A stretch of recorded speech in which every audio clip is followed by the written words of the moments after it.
Friends, మా ఇంట్లో బోనాలు చేస్తున్నాం.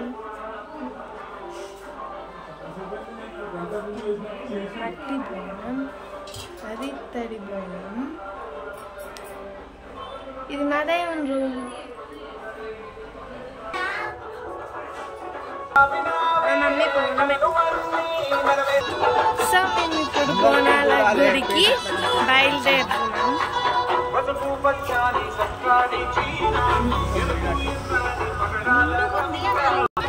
మేము వెళ్ళంగానే వర్షం స్టార్ట్ అయింది ఫ్రెండ్స్. ఇంకా అండి అశ్విక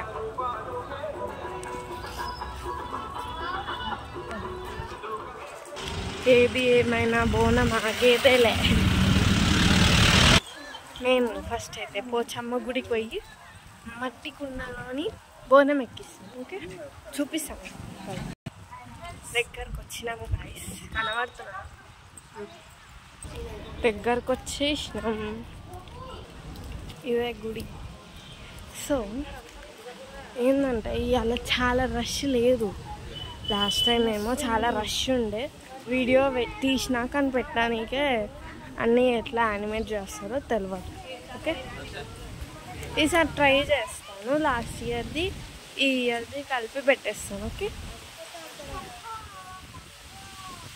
కలిపి అంటే రెండు మిక్స్ చేసి కాదు, ఒకటి అలా ఆ వీడియో ఒకటి, ఈ వీడియో ఒకటి, అంటే అలాగలాగా పెడతాము. ఇంకా కోడిలు చాలానే బలైపోయినాయి పాపం. ఇక్కడనే మేము బోనం ఎక్కించాము.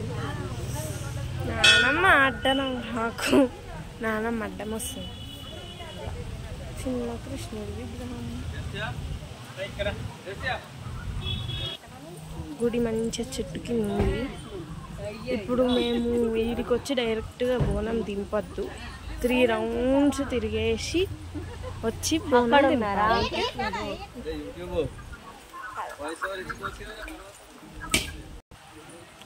మళ్ళీ మంచిగా చేసిరు గుడి. ఇంతకుముందు బాగాలేదు.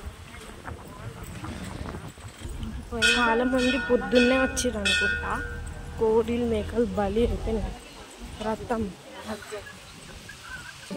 మంచిగా నేచర్ ప్లేస్ ఉంది. గుడి చల్లగా ఉంది, గాలి వస్తుంది. బోనం తిరుగుతూనే ఉంది, మనం కూడా బోనంతో పాటు తిరుగుతూనే ఉన్నాం. మెల్లమెల్లగా రష్ అవుతున్నారు.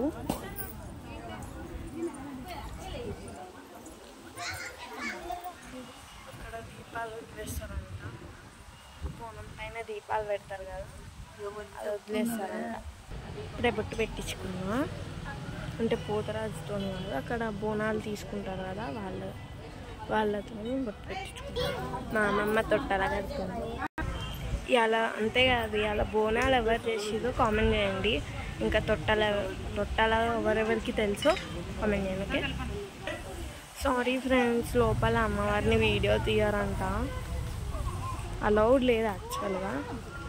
సో బయట తీసిన.